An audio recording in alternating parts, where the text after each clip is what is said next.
Hola alumnos, ahora vamos a hablar en la segunda clase de bacteriología del diagnóstico bacteriológico.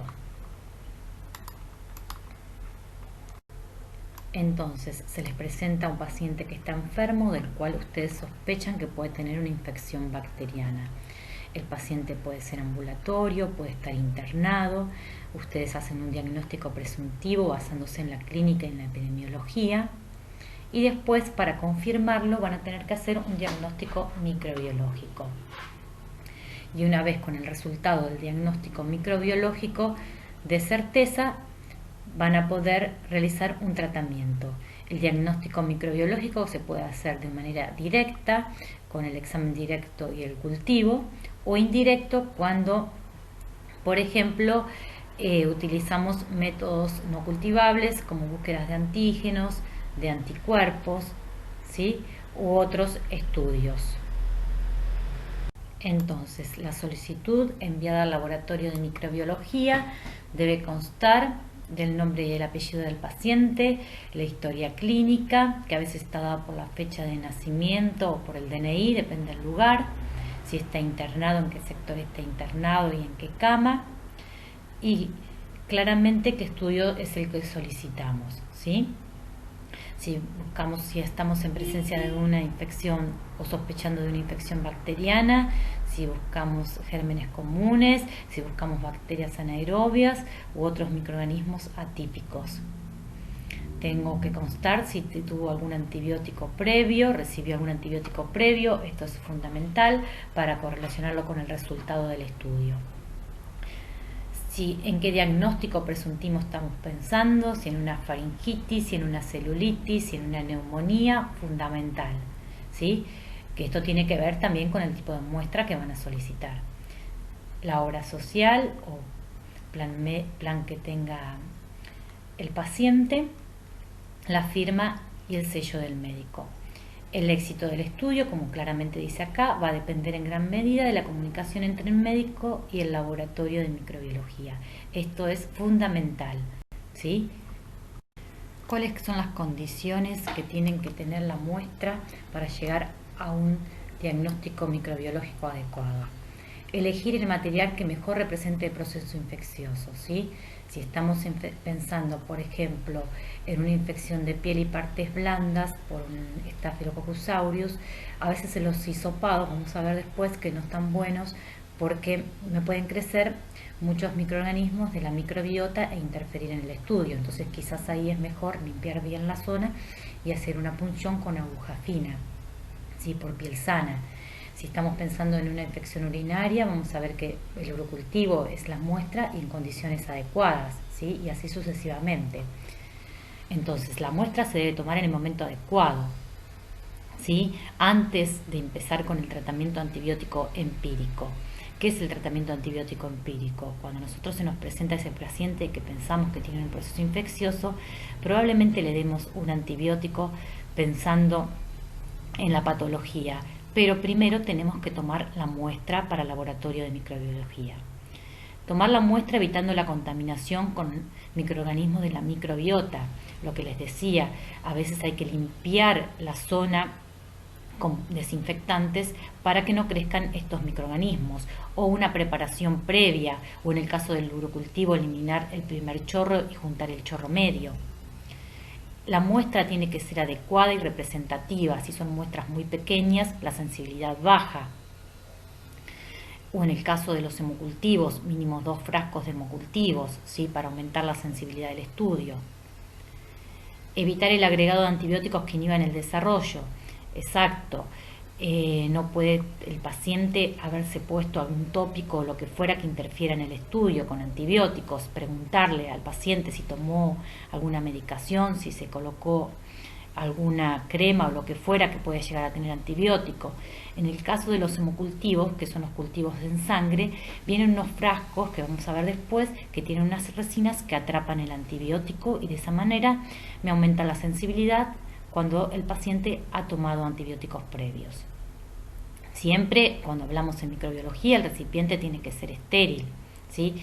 Y adecuado para su conservación y transporte. Vamos a ver después que hay bacterias que son lábiles al frío y conviene dejarlas a temperatura ambiente. Y hay otras bacterias que sí o sí tienen que conservarse en frío para que sean viables cuando las cultivemos. Los medios de transporte, si van a tener que estar en un frasco estéril sin ningún adicionado de gel o lo que fuera para que conserve la viabilidad del germen. E identificar correctamente la muestra, como dijimos anteriormente, con las indicaciones del paciente, el tipo de muestra para que llegue al laboratorio de microbiología de la manera correcta. ¿Qué muestras pueden llegar al laboratorio de microbiología? Muestras de sangre para realizar hemocultivo, muestras de orina para realizar un urocultivo, y dentro de las muestras de orina pueden ser diferentes, puede ser un urocultivo de orina de chorro medio, que es la más común, puede ser orina de sonda en pacientes internados o pacientes que tienen dispositivos urinarios, muestras de nefrectomía, orina de punción suprapúbica. Después muestras de materia fecal para realizar coprocultivo o materia fecal para realizar búsqueda de toxinas, por ejemplo de Clostridium, o toxinas en el caso de sospechemos de síndrome urémico hemolítico. Después muestras genitales, ya sean muestras de flujo vaginal o endocervicales, ¿sí?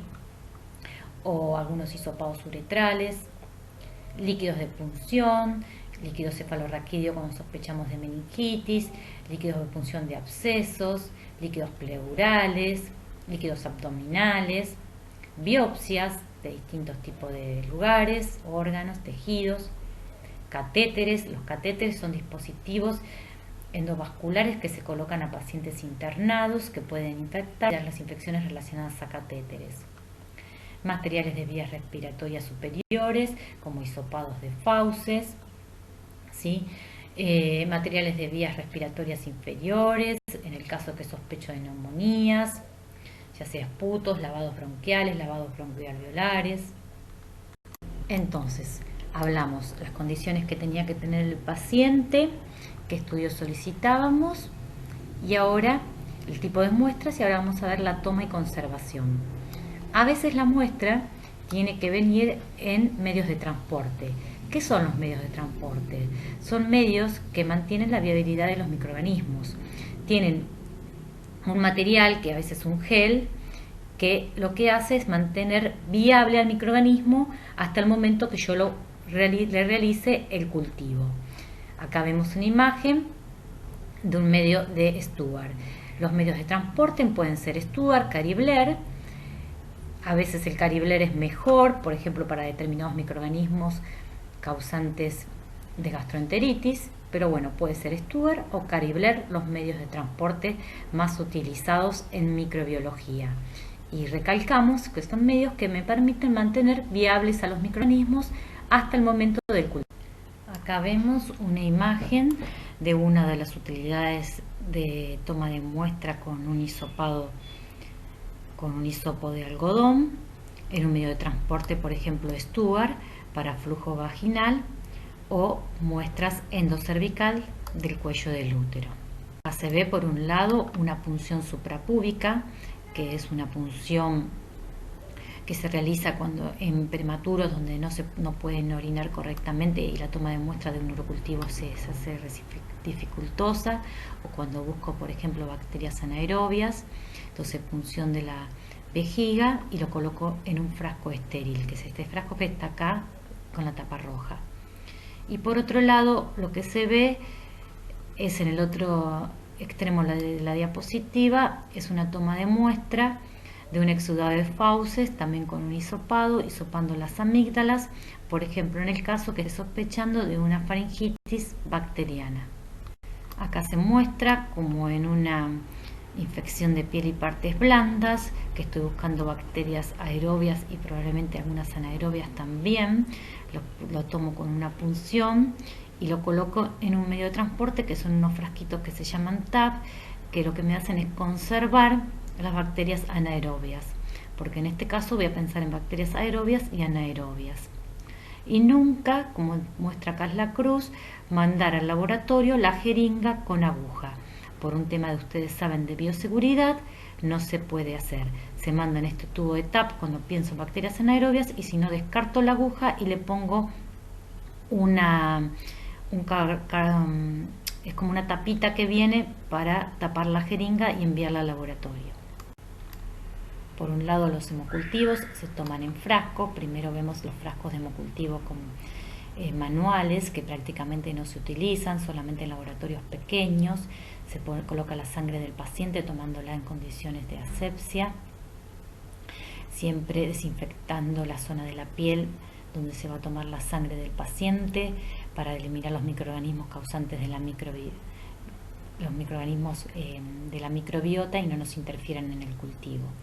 Si el tubo está turbio, yo lo repico durante 7 días, le hago una coloración de Gram y después lo siembro en las placas o medios de cultivo adecuados.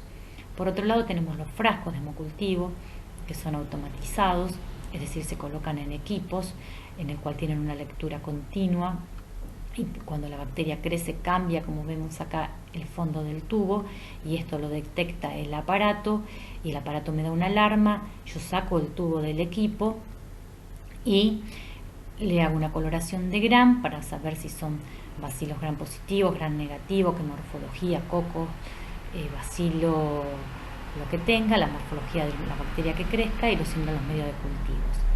Hay frascos para bacterias aerobias, anaerobias, hay frascos pediátricos que puedo poner menos sangre del paciente, y algunos tienen, como les dije anteriormente, resinas para atrapar los antibióticos y aumentar la sensibilidad del estudio en el caso que el paciente ya haya tenido antibiótico. Y después vemos la toma del líquido cefalorraquídeo, que es con una punción en la vértebra L3-L4 en condiciones de estériles. Se puede colocar en un tubo estéril el líquido cefalorraquídeo obtenido de esas vértebras, o también se puedan colocar en un frasco como estos frascos de hemocultivos y colocar en un equipo automatizado. ¿Qué hago con la muestra una vez que la obtuve? ¿Cómo la conservo? En el caso que la muestra sea un líquido de punción, en un recipiente estéril o una jeringa estéril, como siempre dije, sin la aguja, ¿no? Lo conservo a temperatura ambiente. A veces este líquido de punción, en el caso que esté pensando en bacterias anaerobias, también las tengo que colocar o enviar rápidamente al laboratorio, porque las bacterias anaerobias se mueren en presencia de oxígeno, o colocarlos en ese frasquito que les mostré anteriormente que se llamaba TAP. Pero bueno, líquidos de punción siempre en un recipiente estéril o jeringa estéril a temperatura ambiente. Biopsias, recipiente estéril, si tiene solución fisiológica mejor para que no se seque la muestra, a temperatura ambiente. En el caso de la materia fecal, puede venir en un medio de transporte que puede ser Caribler o Stuart, y este lo coloco a temperatura ambiente. En el caso que viene en un recipiente estéril, va a ir en heladera.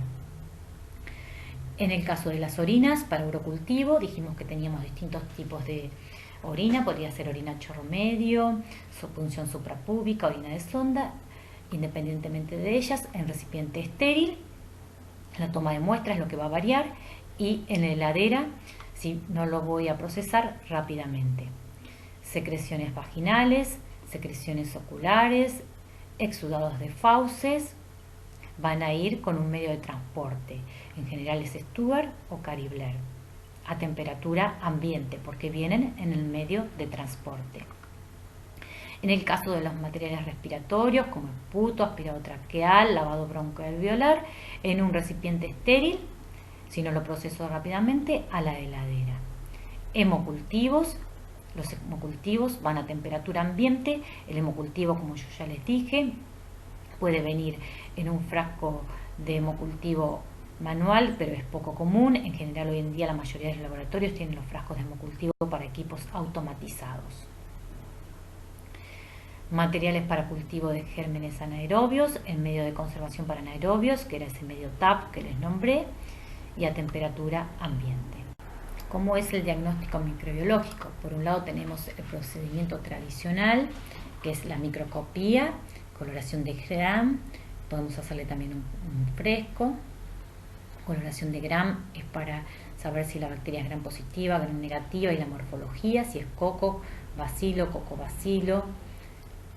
está en cadenas, si está en racimos, en el caso de los cocos gram positivos. En el caso de los cultivos, si vamos a cultivar gérmenes comunes o gérmenes anaerobios, tenemos que saber el pedido que requiere. Identificar una vez que crecieron en una estufa, lo colocamos los cultivos, identificamos la colonia.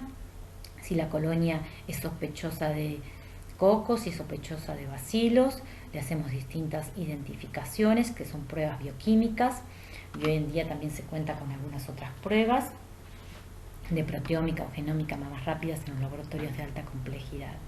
Y después las pruebas de sensibilidad, que es para saber cuál va a ser el tratamiento antibiótico más adecuado para ese paciente. Tenemos otras técnicas que no involucran los cultivos, como son la detección de antígenos, ¿sí? Anticuerpos monoclonales en determinados casos, o técnicas moleculares, que estas técnicas moleculares pueden ser de genómica o proteómica. Luego interpretamos los resultados, es decir, vemos cuál es el género y la especie del microorganismo que creció, vemos si el tratamiento empírico que recibe el paciente concuerda con el tratamiento, con la sensibilidad antimicrobiana que obtuvimos en el laboratorio, y así evaluamos el informe final. Y siempre, como dije anteriormente, es muy importante la comunicación con el médico. Con respecto a la microscopía, como les dije, podíamos hacer un examen en fresco para ver principalmente si hay reacción inflamatoria o si hay algunos otros elementos como parásitos y hongos, ¿sí? Es decir, para ver si hay leucocitos, es decir, que se relacionan con reacción inflamatoria, piocitos, que es acúmulos de leucocitos en el caso de las infecciones urinarias, ¿sí? Y después distintas coloraciones. La que más se utiliza en bacteriología es la coloración de Gram. Después también podemos utilizar la coloración de Ziel-Nielsen para buscar bacilos ácido alcohol resistente, como dije anteriormente en la charla anterior, de micobacterias, ¿sí? Dentro de ellas, Mycobacterium tuberculosis, que es la causante de tuberculosis, que es Ziel-Nielsen positivo. Después podemos hacer coloraciones de Kienza para ver la celularidad. Y también una tinción de Kinshu, que es para observar distintas morfologías de bacterias como nocardias u otros actinomyces. Algunos laboratorios utilizan microscopios de fluorescencia, pero hoy en día no se están utilizando tanto, que pueden utilizarse coloraciones como naranja de acridina, auramina o alguna inmunofluorescencia. Campo oscuro, por ejemplo, para la búsqueda o sospecha de chancro, para buscar treponema pálido, un agente causal de sífilis, y otras bacterias. Y contraste de fase también se puede utilizar. Acá vemos, les dije del diagnóstico microbiológico, teníamos el examen en fresco. ¿A qué me refiero examen en fresco? Sin ninguna coloración. La muestra, a veces le ponemos un poquito de solución fisiológica, dependiendo del caso, si está muy seca, y la observo al microscopio. Como les decía, era para ver si tenía reacción inflamatoria, si veo la presencia de leucocitos, o también para ver otras estructuras, como vemos acá una tinta china donde observábamos las levaduras compatibles con Cryptococcus neoformans, en el caso de meningitis de pacientes inmunocomprometidos en general, o una levadura multirotada, como vemos ahí en el medio, compatible con Paracoxi, agente causante de micosis sistémica endémica, o también vemos hifas y alinas citabicadas. También vemos proglótides de tenia, huevos de oxiures, como vemos ahí, y también efédula compatible con Coxi. Es decir, que en el examen de fresco no solo me permite observar la celularidad, es decir, si estoy en presencia de una reacción inflamatoria, tengo leucocitos, tengo neutrófilos, ¿sí? También estructuras fúngicas y algunos parásitos. ¿Se acuerdan la tinción de Gram, donde observábamos a las bacterias Gram positivas como violetas, a las bacterias Gram negativas rosadas, ¿sí? Y las distintas morfologías? Por ejemplo, vemos los streptococos, que pueden ser diplococos Gram positivos, pueden ser en cadenas, y todos ellos pertenecen a los géneros streptococos. También podemos ver estafilococos aureus, uno de los cocos Gram positivos más frecuentes en infecciones, que pueden ser en racimos, pueden ser en tétradas, ¿sí? Que son cocos Gram positivos. Neiserias, que se ven como cocos Gram negativos, ¿sí? Neisseria gonorrhoeae, causante de gonorrea, una infección de transmisión sexual. Después también podemos ver bacilos gram positivos, como lactobacillus ocorines, ¿sí? Y enterobacterias que son bacilos gram negativos. También Pseudomonas es un bacilo gram negativo no fermentador de la glucosa, a diferencia de las enterobacterias, pero son bacilos gram negativos. Entonces la coloración de gram me da una primera aproximación a saber cuál es el causante de la infección, si es un coco, si es un bacilo, y si se disponen tétradas en cadenas, y entonces así sospecho del tipo de germen que me puede crecer en el cultivo. Acá vemos con un campo oscuro, que es una microscopía, en un microscopio especial, que podemos observar Treponema pallidum, causante de sífilis, que tiene una estructura, así como la vemos acá, en espiroqueta. ¿Por qué es importante saber la morfología del microorganismo? Para elegir la antibiótico terapia inicial o el tratamiento empírico. Sí, saber con qué antibiótico lo voy a tratar no va a ser lo mismo si yo les digo que tengo un hemocultivo con una tinción de gram, observo cocos gram positivos en racimos, que si les digo que observo un bacilo gram negativo, ¿sí? También a veces orienta a saber en qué medios de cultivo los voy a sembrar. Medio de cultivo es una placa de agar, como vamos a ver en las diapositivas siguientes, en las cuales en el laboratorio siembro las distintas muestras. Después, también me sirve para la clínica, reconocimiento de la fisiopatología de la entidad clínica, presunción del foco etiológico. Por ejemplo, si yo tengo una muestra que viene de una infección de piel y partes blandas de un paciente, no va a ser lo mismo que yo les diga que tengo una coloración de gram con un coco gram positivo en racimos, que si les digo que tengo un bacilo gram negativo. Por ejemplo, en el primer caso vamos a pensar que puede ser un Staphylococcus aureus, que es uno de los más frecuentes, y en el segundo caso podríamos pensar en alguna enterobacteria, por ejemplo, o si es un paciente internado, también en una pseudomonas, ¿sí? Y de esta manera yo voy a iniciar el tratamiento empírico en base al diagnóstico microbiológico inicial, al examen directo según la morfología y la coloración de gram. En esta diapositiva vemos un examen microscópico de líquido cefalorraquídeo, coloraciones de gram, donde observamos distintos agentes etiológicos. En el primer caso, diplococos gram positivos, y en este caso podríamos estar pensando en un Streptococcus pneumoniae. En el segundo caso, diplococos gram negativos, quizás puedo estar pensando en Neisseria meningitis. En el tercer caso, cocos bacilos gram negativos, puedo estar pensando en una Haemophilus influenzae. Y en el cuarto caso es una tinción de tinta, no es una tinción, es un fresco con tinta china, donde puedo estar observando levaduras compatibles con criptococo. Otras coloraciones serían Nielsen, les dije, que era para observar los bacilos ácido-alcohol resistentes de micobacterias. Probablemente en esta fotografía lo que vemos es Mycobacterium tuberculosis, por ejemplo en un caso de una muestra de esputo, donde sospechamos tuberculosis. Después vemos una coloración de Kinshu, donde vemos bacilos parcialmente resistentes, probablemente pueda ser una actinomyces, una nocardia. Y después una fluorescencia donde podemos observar bacterias compatibles con Leptospira. Con respecto a los medios de cultivo, es decir, ya terminamos con la parte de la microscopía, el examen directo, que podía ser en fresco con distintas coloraciones. Ahora vamos a los medios de cultivo. Los medios de cultivo que se utilizan en bacteriología pueden ser sólidos, como vemos acá en placas de Petri. En ellos podemos utilizar distintos medios de cultivos, como medios agar-sangre, medio agar-chocolate, que son medios muy ricos donde crecen la mayoría de las bacterias. También podemos utilizar medios líquidos, por ejemplo en los medios líquidos, como vemos acá abajo en tubos de ensayo, uno de los más conocidos es el BHI, agar cerebro-corazón, donde crecen todo tipo de bacterias, son medios muy ricos.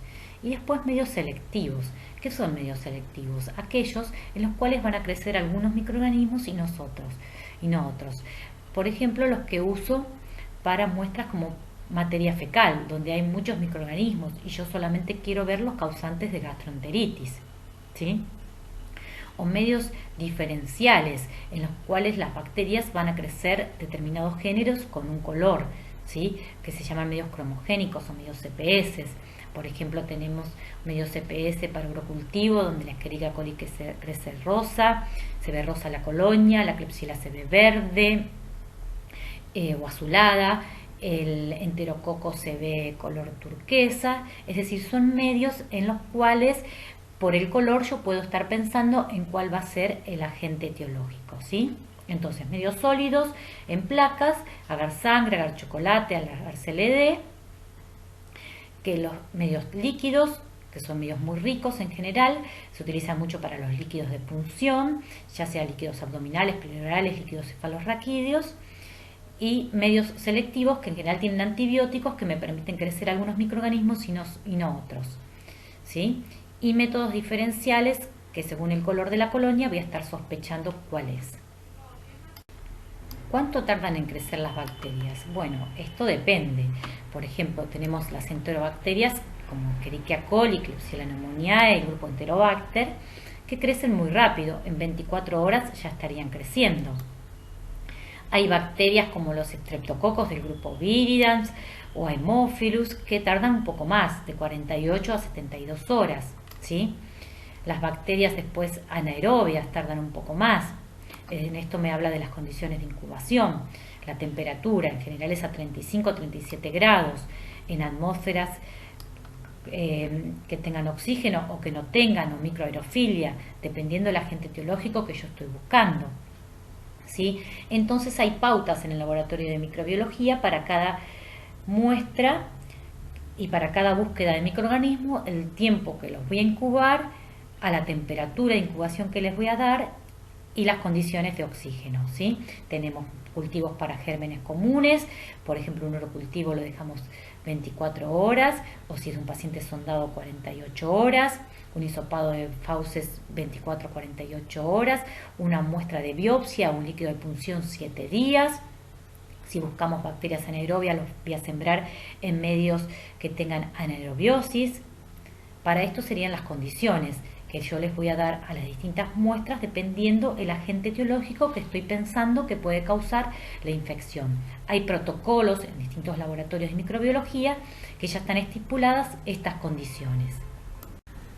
En esta diapositiva observamos una estufa de cultivo arriba a la izquierda, abajo vemos una jarra para microorganismos anaerobios, después vemos distintos equipos de hemocultivos, distintas marcas para sembrar los cultivos de sangre, ¿sí? Son equipos automatizados. La identificación de los cultivos, es decir, una vez que creció la bacteria, le puedo hacer una microscopía, una coloración de Gram, saber si es un coco, Gram positivo, un bacilo Gram positivo, Gram negativo, es decir, la morfología, si es coco, si es bacilo, si está en cadenas, si está en diplos, si es Gram positivo o si es Gram negativo. En base a eso yo le voy a realizar distintas pruebas bioquímicas para poder identificarlo. También hay identificaciones serológicas en látex que yo desde la colonia puedo identificar qué microorganismo es. También se pueden hacer de la colonia o de los materiales, ¿sí? Se puede hacer desde un líquido cefalorraquídeo o de una materia fecal, ¿sí? O de una muestra de orina, identificar la bacteria, ¿sí? También hay demostración de toxinas, como les dije, toxinas de Clostridium o de Escherichia coli causante de síndrome urémico hemolítico. Y después también puedo hacer identificación por métodos automatizados, ¿sí? Hay métodos como se llaman Vitek, Fenic, que son distintas marcas comerciales que se utilizan para identificar a las bacterias. Y después en laboratorios de alta complejidad puedo hacer identificación por genómica, ya sea hibridización, PCR, secuenciaciones o por proteómica. Proteómica identifica a nivel de las proteínas ribosomales. Malditov es el equipo más utilizado hoy en día. Y genómica identificó por el ADN, ¿sí? En caso de bacterias. Entonces la identificación, primero crecía la bacteria, miraba la micromorfología, si es coco, bacilo, Gram positivo, Gram negativo.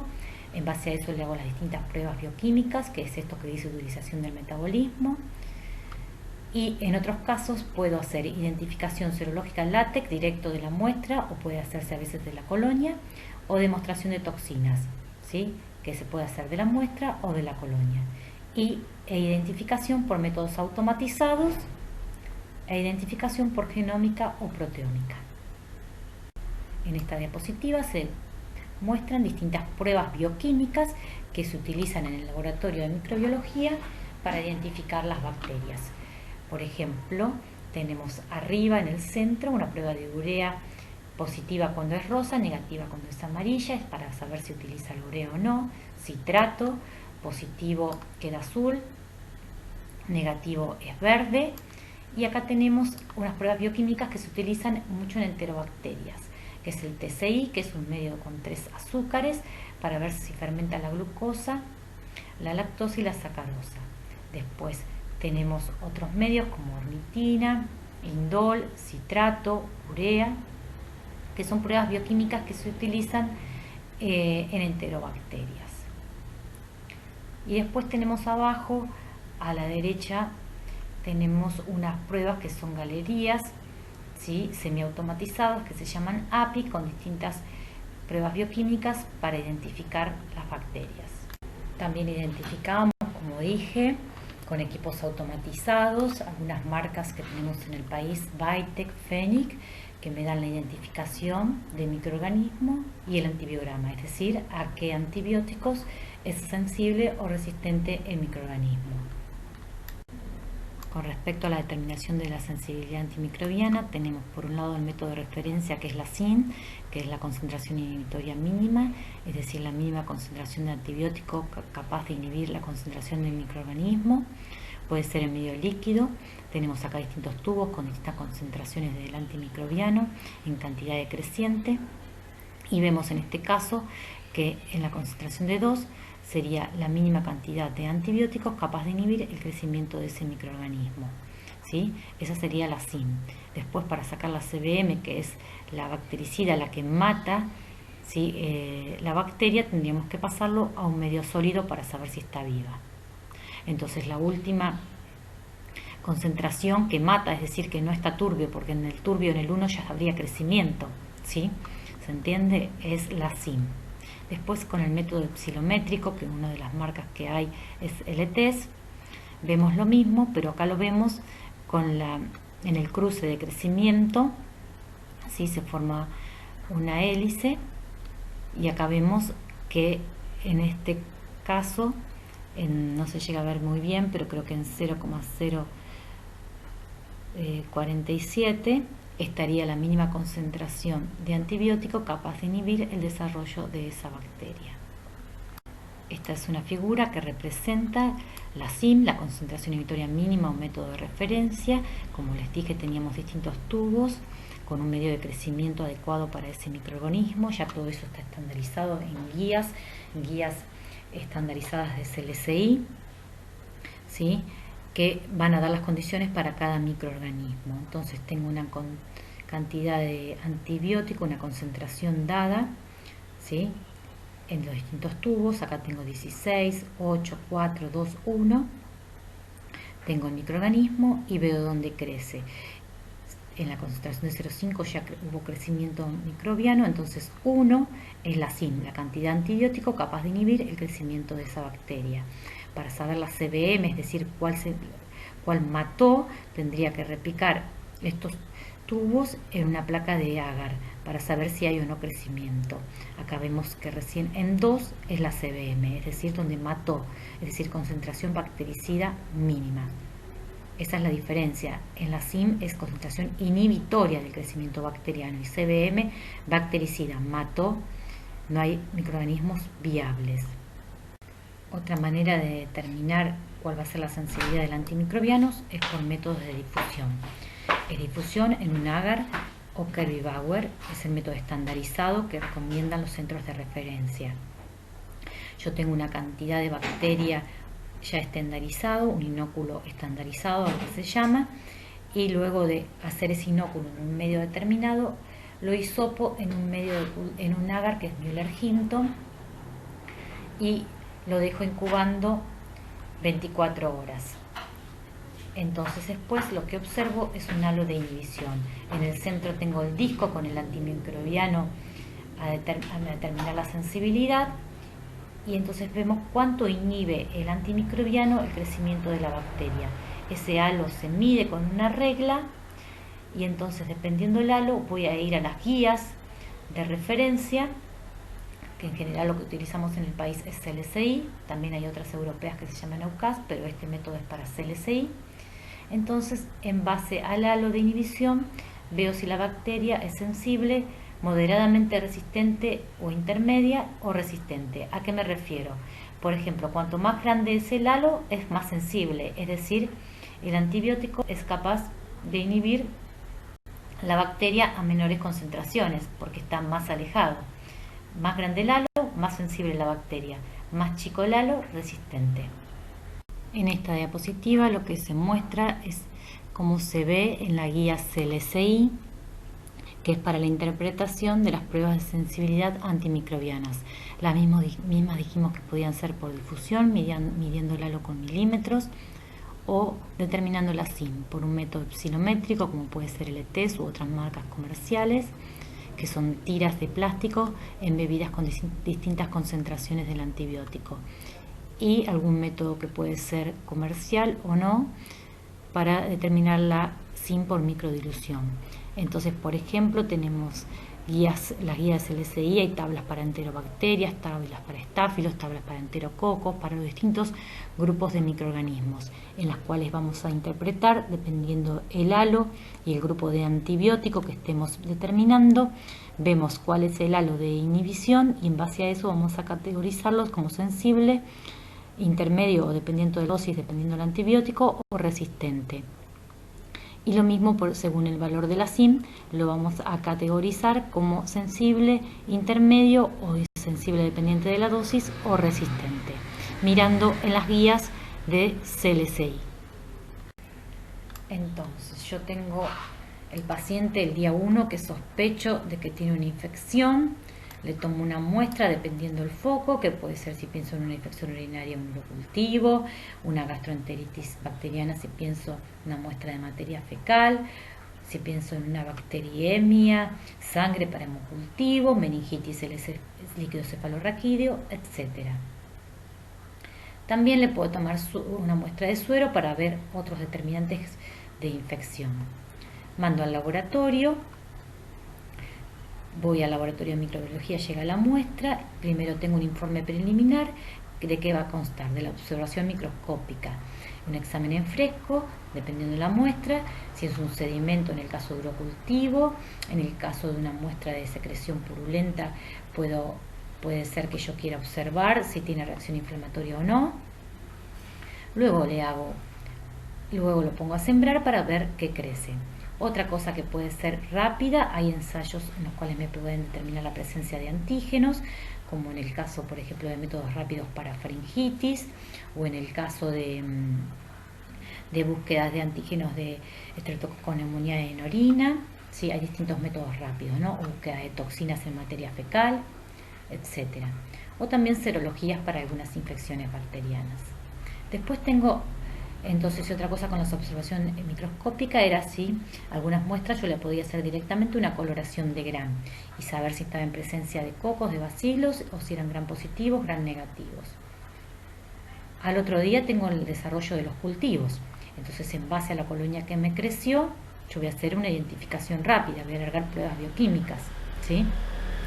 Le voy a decir al médico que me parece que es una enterobacteria, o que me parece que es un estáfilo, un estreptococo, un enterococo, la bacteria en la cual los cultivos me dan una identificación presuntiva.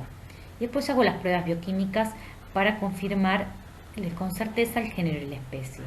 A veces necesito aislarlo cuando son infecciones polimicrobianas, por ejemplo en líquidos abdominales o un urocultivo de una función de sonda. Hay más de un microorganismo y yo tengo que separarlos, aislarlos para poder después identificarlos cada uno. Luego llego al otro día a la identificación completa, hay veces que tengo que agregar más pruebas, depende. Y también el día anterior, en base a si era un coco, un bacilo, Gram positivo, Gram negativo, le alargué las pruebas de sensibilidad a los antimicrobianos. Dependiendo de la complejidad del laboratorio, puedo alargar pruebas de difusión en agar, en las cuales yo veía un halo de inhibición, la prueba de difusión en agar por Kirby-Bauer, ¿sí? En agar Müller-Hinton. Dependiendo del halo de inhibición, yo iba a las guías de CLSI y veía si era sensible, resistente o intermedio. O si tengo equipos automatizados, puedo realizar un BITEC, un FENIC para la identificación y las pruebas de sensibilidad y me van a dar la concentración inhibitoria mínima. O en algunos casos, dependiendo del microorganismo, puedo alargar una prueba de ETS para saber la concentración inhibitoria mínima. ¿Sí? Entonces, también, si el laboratorio es de alta complejidad, puedo hacer una identificación por proteómica, por MALDI-TOF. ¿Sí? Entonces, por un lado tengo el examen microscópico directo, examen en fresco, que veo si hay reacción inflamatoria o no, y la coloración de Gram. Puedo hacer algunos ensayos rápidos dependiendo la muestra y el caso y si lo tengo o no en el laboratorio. Los siembro en los distintos medios de cultivo. Al otro día observo si la colonia es compatible con un bacilo, con un coco, con una enterobacteria, lo que fuera. Ya tengo un primer informe preliminar que aviso al médico lo que está creciendo. Por otro lado, si la muestra es polimicrobiana, es decir, si hay demás de un microorganismo, aíslo. A todo le hago pruebas bioquímicas y ensayos de sensibilidad antimicrobiana.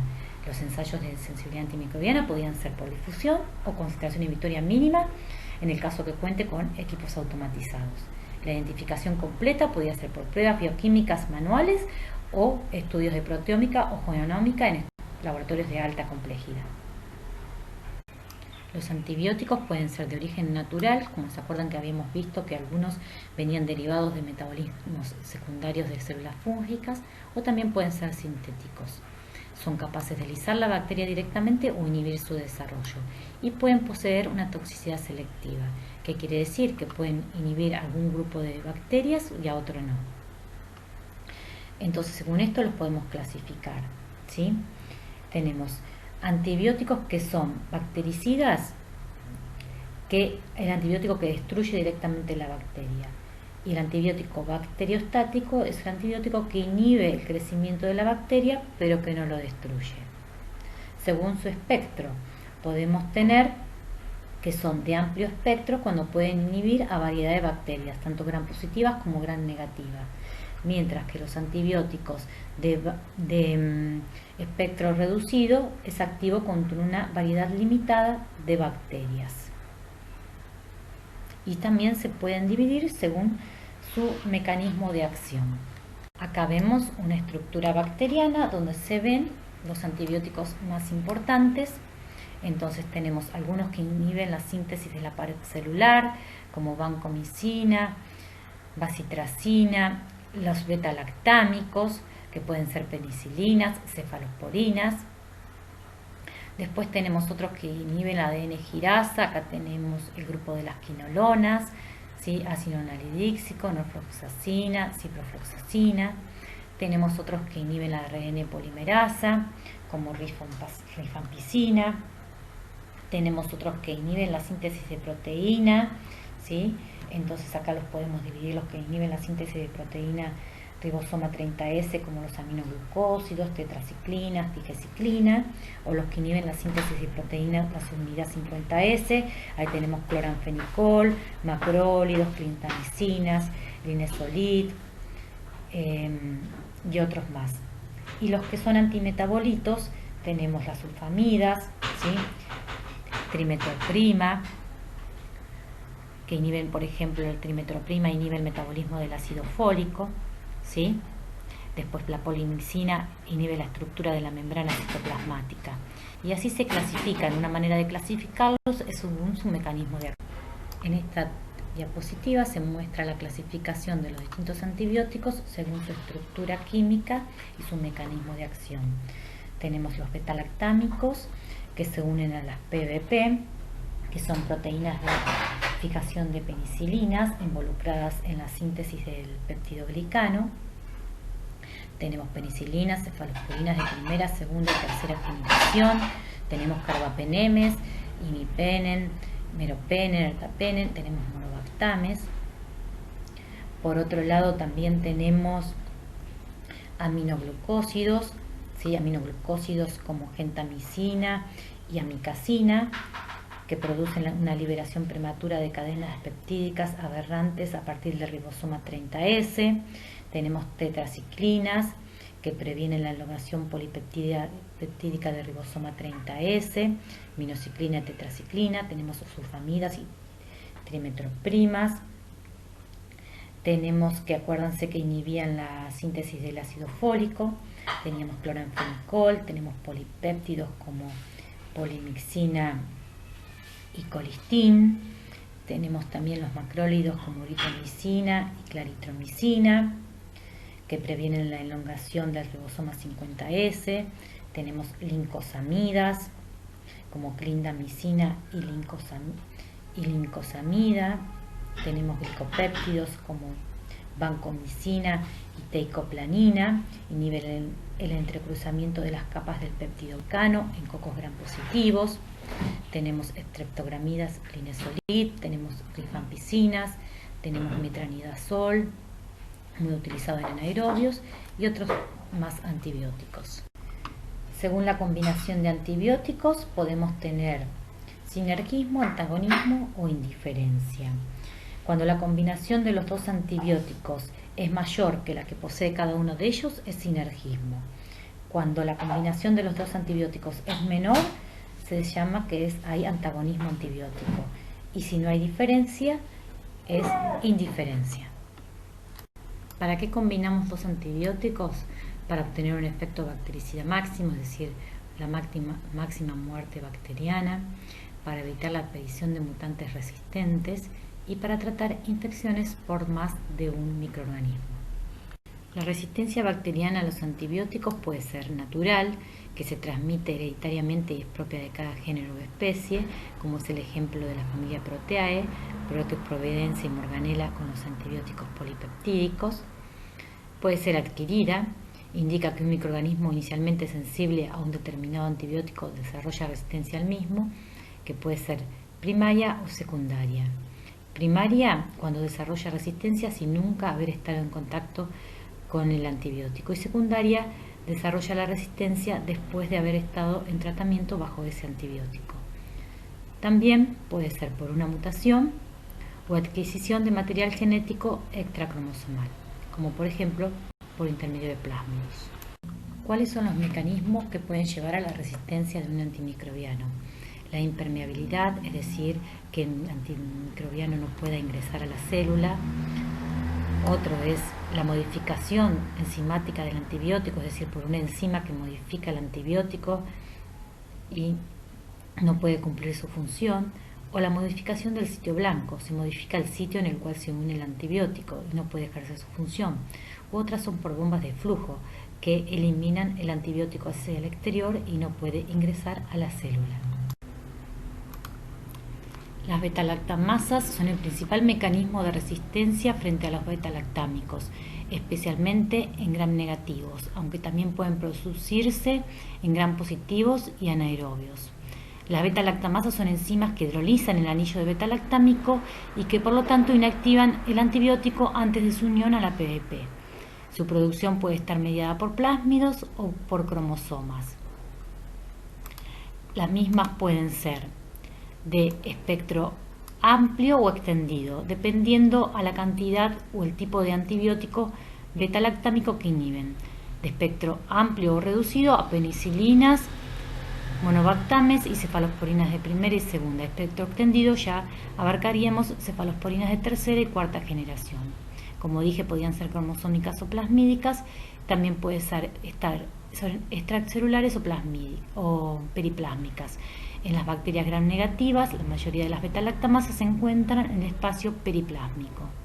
Entonces dijimos, las beta-lactamasas son enzimas capaces de inhibir a los antibióticos beta-lactámicos, porque se unen al anillo beta-lactámico inhibiendo su acción y por ende el antibiótico no se puede unir a la PBP para producir la síntesis del péptido glicano.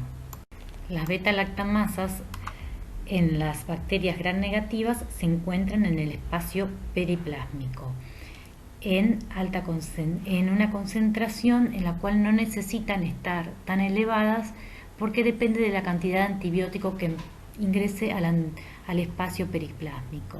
Y esta cantidad de antibiótico que ingresa puede estar dado por el ingreso por porinas, ¿sí? Y cuando llega al espacio periplásmico se une la enzima beta-lactamasa al antibiótico beta-lactámico y el mismo no puede cumplir su función. Hay inhibidores de beta-lactámicos que se utilizan en combinación con antibióticos beta-lactámicos, que lo que hacen estos inhibidores inhiben a estas enzimas beta-lactamasas y de esa manera el antibiótico beta-lactámico puede cumplir su función, como son los sulbactames, ácido clavulánico y tazobactam. Hablamos que otro mecanismo de resistencia podía ser el ingreso del antibiótico. Si el ingreso del antibiótico se altera por la porina o porque hay menos cantidad de porinas, esto afectaría la cantidad de antibiótico que llega al sitio blanco y por ende puede dar resistencia. Otro mecanismo son las bombas de flujo, que son bombas que eliminan el antibiótico hacia el exterior y el mismo no puede llegar al sitio blanco.